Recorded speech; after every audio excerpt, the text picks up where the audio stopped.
Friends, आज इस video में हम जानेंगे कि एक्चुअल में डीएलएड कोर्स क्या होता है। और अगर आप फ्रेंड्स इंडिया में कहीं से भी है और अगर आप डीएलएड कोर्स करना चाहते हैं तो फ्रेंड्स मैं आपको बताऊंगा हर राज्य के प्राइवेट एंड गवर्नमेंट कॉलेज की फीस मैं बताऊंगा और कम से कम आपके कितने मार्क्स होने चाहिए सो डैट फ्रेंड्स आपका जो है डीएलएड के किसी भी प्राइवेट या गवर्नमेंट कॉलेज में आपका एडमिशन हो जाएगा। फ्रेंड्स, अगर आप इन राज्य में से कहीं से भी हैं और अगर आप जानना चाहते हैं कि इनके प्राइवेट एंड गवर्नमेंट कॉलेज की फीस कितनी होती है और इसके लिए जो है ना मिनिमम एजुकेशनल क्वालिफिकेशन होना कितना चाहिए, तो देखिए फ्रेंड्स, अगर आप दिल्ली से है ना तो यहाँ पर आपके मिनिमम क्वालिफिकेशन मतलब कि 12th चाहिए।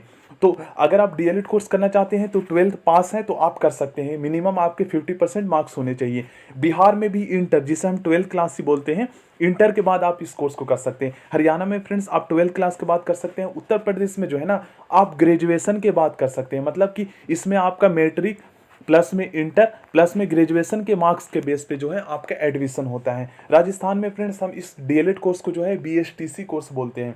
बीएसटीसी करने के लिए फ्रेंड्स आपको राजस्थान में जो है इंट्रेंस एग्जाम क्लियर करना पड़ता है। ठीक है, 600 मार्क्स के क्वेश्चन, मतलब 600 मार्क्स के जो है वो प्रश्न पत्र आते हैं और उसमें जो है ना कम से कम आपको लगभग फ्रेंड्स 300 मार्क्स लाने होते हैं, तभी आपका जो है एडमिशन हो पाता है। राजस्थान में फ्रेंड्स आप जो है 12 के बाद कर सकते हैं। तो इसका मतलब ये हुआ फ्रेंड्स कि दिल्ली से अगर आप इस कोर्स को करना चाहते हैं, उत्तर प्रदेश से, पंजाब से, हरियाणा से, तो कोई भी इंट्रेंस एग्जाम नहीं होता। मतलब कि आप क्लास 12 क्लास के बाद जो है इस कोर्स को कर सकते हैं। मिनिमम आपके 12 क्लास में बेस्ट 5 या 6 सब्जेक्ट में कम से कम 50% मार्क्स होने चाहिए। अब हम थोड़ा सा समझ लेते हैं फ्रेंड्स कि एक्चुअल में डीएलएड कोर्स होता क्या है और डीएलएड कोर्स और जेवीटी कोर्स में क्या अंतर होता है, कौन से कोर्स आपको करने चाहिए। तो डीएलएड कोर्स का फ्रेंड्स फुल फॉर्म जो होता है ना, diploma in elementary education. Actually friends इस कोर्स को करने के बाद जो है ना आप फर्स्ट टू फिफ्थ क्लास तक के लिए जो है आप टीचर बन जाते हैं, फर्स्ट टू फिफ्थ क्लास के लिए। बट फ्रेंड्स यहाँ पे जो है ना आप ओनली इस कोर्स को करने के बाद जो है आपकी जॉब नहीं लगती, चाहे वो प्राइवेट हो या गवर्नमेंट हो। यहाँ पे आपको 2 एग्जाम क्लियर करने होते हैं। पहला तो एग्जाम होता है फ्रेंड्स आपको आपका सीटेट, सबसे मोस्ट इंपॉर्टेंट। अगर आप बिहार से हैं तो बीटेट, यूपी से हैं तो यूपी टेट, और अगर आप एमपी से हैं तो एमपी टेट, अगर आप राजस्थान से हैं तो रीट। तो ये सभी क्या होता है वो भी मैं आपको डिटेल में बता दूंगा, बस आप ये समझ लीजिए कि उस एग्जाम के बारे में मैं आपको लास्ट में बताऊंगा। सबसे पहले हम डीएलएड कोर्स का मतलब कि एक्चुअल में मीनिंग समझ लेते हैं। तो डीएलएड कोर्स में होता है क्या है फ्रेंड्स कि आपको जो है ना मतलब कि 2 ईयर के ये कोर्स होते हैं और आपके इसमें DElEd first year and DElEd second year होते हैं। और अगर आप फ्रेंड्स इस कोर्स को करते हैं ना तो आपको जो है first year and second year में रेगुलर आपको कॉलेज जाना होता है। और इसमें एक्चुअल में पढ़ाया किया जाता है। तो फ्रेंड्स इसमें जो है ना आपको मतलब कि कैसे हम बच्चों को फर्स्ट टू फिफ्थ क्लास तक के बच्चों को हम पढ़ा सकते हैं। तो इसमें आपके 8 क्लास तक के सिलेबस आते हैं जो आपने एनसीईआरटी बुक आपने ऑलरेडी पढ़े हैं। इसमें जो है ना आपको एक्चुअल में मतलब ट्रेनिंग दी जाती है। डीएलएड फर्स्ट ईयर में 1 से 2 महीने आपको जो है कॉलेज की तरफ से आपको स्कूल अलॉट किया जाता है, चाहे वो प्राइवेट हो या गवर्नमेंट। और वहाँ पर जो है ना आपको सिखाया जाता है कि कैसे हम बच्चों को पढ़ाते हैं, मैनेज करते हैं, कैसे चीज़ों को समझाते हैं। तो वो सभी आपको जो है सिखाया जाता है। इसलिए ये जो कोर्स जो है ना ये मतलब कि काफ़ी ज़्यादा इंपॉर्टेंट है। अब हम समझ लेते हैं जेवीटी कोर्स क्या होता है। एक्चुअली फ्रेंड्स डीएलएड और जेवीटी में जो है ना कोई भी अंतर नहीं है। ये एक जो है ना प्राइमरी टीचर ट्रेनिंग कोर्स है। मतलब कि इस कोर्स को करने के बाद आप फर्स्ट टू फिफ्थ क्लास तक के जो है टीचर बन जाते हैं। तो जेवीटी को जो है ना किसी राज्य में हम डीएलएड को जेवीटी बोलते हैं तो किसी राज्य में हम जेवीटी को डीएलएड बोलते हैं। तो राजस्थान में हम बीएसटीसी बोलते हैं। ये एक्चुअली प्राइमरी टीचर ट्रेनिंग ही कोर्स है, इसमें कोई अंतर नहीं है, बस नाम में इसमें चेंजेस किया गया है। थोड़ा सा और हम समझ लेते हैं। एक्चुअली इस कोर्स को करने के बाद जो है ना आपको सीटेट एग्जाम क्लियर करना पड़ता है, central teacher eligibility test. Actually ये होता क्या है ना कि बहुत सारे स्टूडेंट ऐसे होते हैं जो ओपन से भी बहुत बार डीएलएड कर लेते हैं, कॉलेज जाते ही नहीं है। तो ये एक मिनिमम क्वालिफिकेशन है। अगर आप इसको क्लियर कर लेते हैं ना तो जैसे कि मतलब कि आपके डीएसएसबी, आपके आर्मी पब्लिक स्कूल, विभिन्न स्टेट में आपके जो है ना जो वैकेंसीज निकलती है प्राइमरी टीचर के लिए, तो उसको जो है ना आप अगर आपने सीटेट या एमपी टेट या रीट या यूपी टेट अगर आपने क्लियर कर रखे हैं, ये सभी मिनिमम क्वालिफिकेशन वाला जो है आपका ये एक एग्ज़ाम होता है। इसको करने के बाद अगर किसी भी राज्य में आपके जो है वैकेंसी निकलती है तो उसके लिए आप जो है ना एलिजिबल होते हैं। मतलब कि वहाँ पर जो है आप फॉर्म भर सकते हैं। और अगर आप मान लीजिए डीएसएस सॉरी फ्रेंड्स, यहाँ पे देखिए डीएसएसबी अगर आप जो है डीएसएसबी को अगर एग्ज़ाम में अगर आप जो है मतलब कि क्लियर कर लेते हैं इस एग्ज़ाम को, तो आपके डायरेक्ट जो है आपकी जो है जॉब लग जाती है। तो सीटेट के बाद आप डीएसएसबी, आर्मी पब्लिक स्कूल में जो वैकेंसी निकलती है आपके केंद्रीय विद्यालय में, तो उनको आप क्लियर करने के बाद आपकी जॉब लग जाती है। अब हम समझते हैं फ्रेंड्स कि एक्चुअली ना फीस कितनी होती है। सबसे ज़्यादा स्टूडेंट जो है इसी में कंफ्यूज होते हैं, और कोई भी फ्रेंड्स आप कहीं भी अगर आप देखोगे समझोगे तो कोई भी जो है एक्चुअल में फीस नहीं बताता है। बट फ्रेंड्स आज इस वीडियो में आपको प्रूफ के साथ दिखाऊंगा फीस की स्लिप कि एक्चुअल में जो है प्राइवेट कॉलेज में हमें कितना फीस पे करना होता है। तो सबसे पहले तो फ्रेंड्स मैं आपको ऑलरेडी बता देता हूँ कि अगर आप दिल्ली से करते हैं ना तो आपके 2 ईयर, जैसा कि आप सभी जानते हैं कि ये जो कोर्स है आपका 2 ईयर के टोटल कोर्स होते हैं, ठीक है, किसी भी स्टेट से आप करिए। तो अगर आप दिल्ली से करते हैं तो प्राइवेट कॉलेज की जो इसकी फीस होती है, मार्क्स मैं आपको इसके बाद बताऊंगा कि कम से कम आपके गवर्नमेंट एंड प्राइवेट कॉलेज में कितने मार्क्स चाहिए। तो दिल्ली से अगर आप करते हैं तो प्राइवेट कॉलेज की जो फीस है टोटल 2 ईयर की, ये सभी फीस आपको एक साथ पे नहीं करना होता, आप जो इंस्टॉलमेंट में मतलब कि क्वार्टरली पे कर सकते हैं। तो 75,000 रुपये आपके जो है 2 ईयर के टोटल फीस होते हैं, ये प्राइवेट कॉलेज की फीस है। अब हम गवर्नमेंट कॉलेज की जानते हैं, तो गवर्नमेंट कॉलेज की जो फीस होती है फ्रेंड्स वो आपके 15,000 रुपये केवल होते हैं 2 ईयर के, ठीक है। ये दिल्ली की मैं बात कर रहा हूँ। अगर हम बिहार की बात करें तो बिहार के जो है आपके 80,000 रुपीज़ जो है फीस आपके प्राइवेट कॉलेज के होते हैं, और गवर्नमेंट कॉलेज की अगर हम फीस की बात करें तो लगभग जो है 20,000 रुपीज़।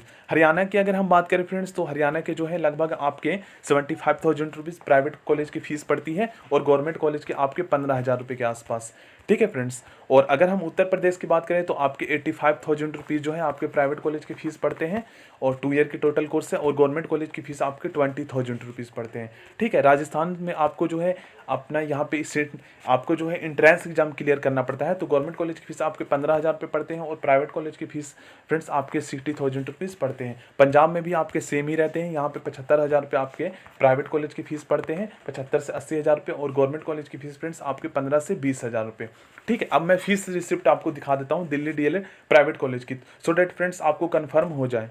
जैसा कि मैंने आपको बताया था फ्रेंड्स कि हम जो फीस है ना टोटल मैंने आपको बताया था कि 75,000 रुपीज़ है दिल्ली डीएलएड प्राइवेट कॉलेज की फ़ीस, और ये सभी फीस जो है आपको इंस्टॉलमेंट में क्वार्टरली फीस पे करनी होती है। तो ये 3 मंथ की जो हमारी फीस जाती है ना वो 9,375 रुपये, ये 3 मंथ की है। तो आप इसको जो है यहाँ पे 4 से मल्टीप्लाई करेंगे तो 37,500 रुपये आपके टोटल 1 ईयर के पड़ेंगे, ठीक है। और अगर आप इसको डबल करते हैं तो यहाँ पे 75,000 रुपीज़ आपके पड़ जाते हैं। तो अब आप समझ चुके हैं कि दिल्ली डीएलएड प्राइवेट कॉलेज की फ़ीस कितनी होती है, और ये फ़ीस रिसिप्ट है, मैंने यहाँ पे जो है कॉलेज के नाम छुपा रखा है। तो जैसा कि फ्रेंड्स आप जान चुके हैं कि हर राज्य में आपको डीएलएड कोर्स करने के लिए कम से कम कितने मिनिमम क्वालिफिकेशन चाहिए, तो मैंने आपको बता दिया था कि दिल्ली से अगर आप करते हैं तो 12 पास चाहिए। तो अब हम जान लेते हैं कि प्राइवेट एंड गवर्नमेंट कॉलेज की फ़ीस कितनी, फ़ीस तो हम जान चुके हैं, प्राइवेट एंड गवर्नमेंट कॉलेज के लिए कम से कम कितने मार्क्स चाहिए।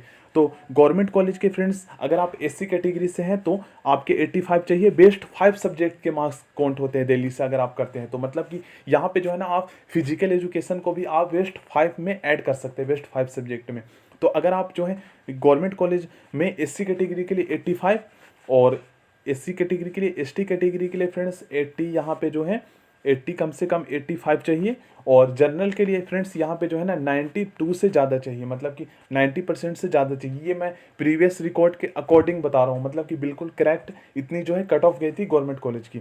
अगर हम प्राइवेट कॉलेज की बात करें तो कम से कम फ्रेंड्स अगर आपके 54% से भी ज़्यादा मार्क्स है ना, 50% से भी ज़्यादा मार्क्स है तो आपका प्राइवेट कॉलेज में एडमिशन हो जाएगा। यहाँ पे फ्रेंड्स लगभग जो है ना 3,000 के आसपास सीटें हैं दिल्ली में।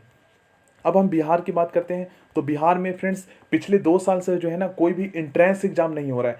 पहले क्या होता था फ्रेंड्स, इंट्रेंस एग्जाम होता था, बट अब जो है ना कोरोना की वजह से जो है, कोविड की वजह से कोई भी इंट्रेंस एग्जाम नहीं हो रहा है, और आपके जो है ना मैट्रिक प्लस में इंटर के मार्क्स के बेस पे जो है ना आपका मतलब कि मेरिट लिस्ट बनता है, और उसी के बेस पे जो है कट ऑफ तैयार होती है, और देन उसके बाद आपको जो है कॉलेज अलॉट किया जाता है। तो अगर आपके मैट्रिक और इंटर में अच्छे मार्क्स हैं तो कम से कम फ्रेंड्स अगर आपके देख लीजिए, अगर मान लीजिए यहाँ पे फ्रेंड्स आपके जो है मैट्रिक में, यहाँ पे मैट्रिक में आपके 60% मार्क्स हैं और इंटर में आपके 70%, तो जोड़ लीजिए यहाँ पे 130, मतलब टोटल ये यूनिट बन जाती है, ये परसेंटेज को जो है यहाँ पे काउंट किया जाता है। तो अगर आपके फ्रेंड्स यहाँ पे जो है ना 130 से ज़्यादा मार्क्स यहाँ पे बन जाते हैं, ठीक है, 130 से, तो यहाँ पे आपके गवर्नमेंट कॉलेज मिलने के चांसेस होते हैं, मतलब कि कम से कम आपको 150 चाहिए गवर्नमेंट कॉलेज के लिए, ठीक है। और प्राइवेट कॉलेज के लिए अगर आपके 100 से भी ज़्यादा है, 100 से ज़्यादा है तो आपका प्राइवेट कॉलेज में एडमिशन हो जाएगा। अब हम हरियाणा की बात करें तो हरियाणा में करने के लिए फ्रेंड्स आपको जो है 50% से ज़्यादा मार्क्स चाहिए। आपका 50% ज़्यादा है तो प्राइवेट कॉलेज में एडमिशन हो जाएगा। और गवर्नमेंट का एक्चुअली हुआ क्या था फ्रेंड्स कि गवर्नमेंट में जो है ना, गवर्नमेंट के जो कॉलेज है वो सरकार ने जो है ऑफ कर दिए थे, बट इस बार ओपन हो चुका है। तो गवर्नमेंट के लिए अगर आपके जो है 80% से ज़्यादा मार्क्स है तो आपका गवर्नमेंट कॉलेज में एडमिशन हो जाएगा। अब हम बात कर लेते हैं उत्तर प्रदेश के। तो यहाँ पे 10 12 प्लस में आपके ग्रेजुएशन के मार्क्स बेस पे आपको जो है एडमिशन होता है। तो अगर आपके फ्रेंड्स, अगर आप एससी कैटेगरी से हैं, एससी कैटेगरी से, और अगर आपके 180 से ज़्यादा मार्क्स है ना, तो आपका एडमिशन हो जाएगा गवर्नमेंट कॉलेज में। ये प्रीवियस रिकॉर्ड के अकॉर्डिंग मैं बता रहा हूँ, क्योंकि 10th 12th और ग्रेजुएशन के मार्क्स के बेस पर आपका एडमिशन होता है। तो मान लीजिए इसमें आपके 60% है, इसमें भी 60% है और इसमें भी 60, तो 180 बन रहा है। ठीक है, एससी कैटेगरी की मैं बात कर रहा हूँ। अगर हम एसटी कैटेगरी की बात करें तो आपके 180 ही होने चाहिए, 180 या 175।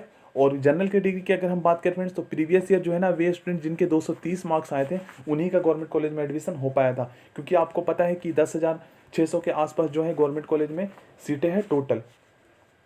ठीक है, और प्राइवेट कॉलेज में तो बहुत ज़्यादा लाखों में सीटें हैं। तो गवर्नमेंट कॉलेज की मैंने आपको बता दिया। अगर आप प्राइवेट कॉलेज से करना चाहते हैं तो कम से कम फ्रेंड्स यहाँ पे मान लीजिए आपके जो है ना, कम से कम यहाँ पे आपका मैंने बताया कि अगर आपके 120 से भी ज़्यादा मार्क्स बन रहे हैं यहाँ पे टोटल इनके परसेंटेज को काउंट करके, तो आपका प्राइवेट कॉलेज में एडमिशन हो जाएगा। राजस्थान के मैंने आपको बताया फ्रेंड्स कि 600 मार्क्स के आपके जो है इंट्रेंस एग्जाम होते हैं, और इसमें से अगर आपके 300 मार्क्स आते हैं तो आपका जो है एडमिशन होने के गवर्नमेंट कॉलेज में काफ़ी चांसेस होते हैं, क्योंकि 25 से 30 हज़ार के आसपास सीटें हैं। पंजाब के लिए अगर हम बात करें फ्रेंड्स, तो कम से कम आपके गवर्नमेंट कॉलेज के लिए लगभग यहाँ पे जो है 85 से ज़्यादा मार्क्स चाहिए। यहाँ पे 12th बेस पे होते हैं। और ये तो गवर्नमेंट कॉलेज की होगी। प्राइवेट कॉलेज की अगर हम बात करें फ्रेंड्स, तो यहाँ पे 50% से ज़्यादा मार्क्स चाहिए आपको। और अब हम बात कर लेते हैं फ्रेंड्स कि एडमिशन कब स्टार्ट होते हैं। तो दिल्ली में एडमिशन फ्रेंड्स आपका जो है ना, हर साल सीबीएसई का जो है ना, सीबीएसई 12th क्लास का रिजल्ट आने के 5 से 10 दिन बाद स्टार्ट होता है। तो जुलाई अगस्त में जो है आपके एडमिशन स्टार्ट होंगे 2022 में आपके दिल्ली डीएलएड में। ठीक है, 2022 में हर साल स्टार्ट होता है। 5 से 10 दिन बाद आपका सीबीएसई का रिजल्ट जैसे ही आता है। बिहार इंटर का रिजल्ट आने के 5 से 10 दिन बाद गाइस बिहार में आपका एडमिशन स्टार्ट होता है। हरियाणा में भी आपका जो है, हरियाणा का जो है 12th क्लास का रिजल्ट आने के बाद स्टार्ट हो जाता है। सीबीएसई के साथ ही आते हैं हरियाणा के भी रिजल्ट वहाँ पे। उत्तर प्रदेश में फ्रेंड्स आपका ग्रेजुएशन के रिजल्ट आने के बाद, मतलब कि यहाँ पे जो है ना आपके मई जून जुलाई में स्टार्ट होते हैं। ठीक है, इसमें जो है गवर्नमेंट की तरफ से मतलब कि नोटिफिकेशन आने के ऊपर है। तो राजस्थान में फ्रेंड्स आपका जो है हर साल जून जुलाई में एडमिशन स्टार्ट होते हैं। और यहाँ पे जो है आप मिनिमम क्वालिफिकेशन भी देख सकते हैं। 12th में अगर आपके इतने मार्क्स हैं तो आप जो इसके लिए फॉर्म फिल कर सकते हैं। और पंजाब में फ्रेंड्स आपके जो है मई जून में एडमिशन स्टार्ट होते हैं। So thank you friends. अगर आपको वीडियो अच्छा लगा please like share and subscribe जरूर करें।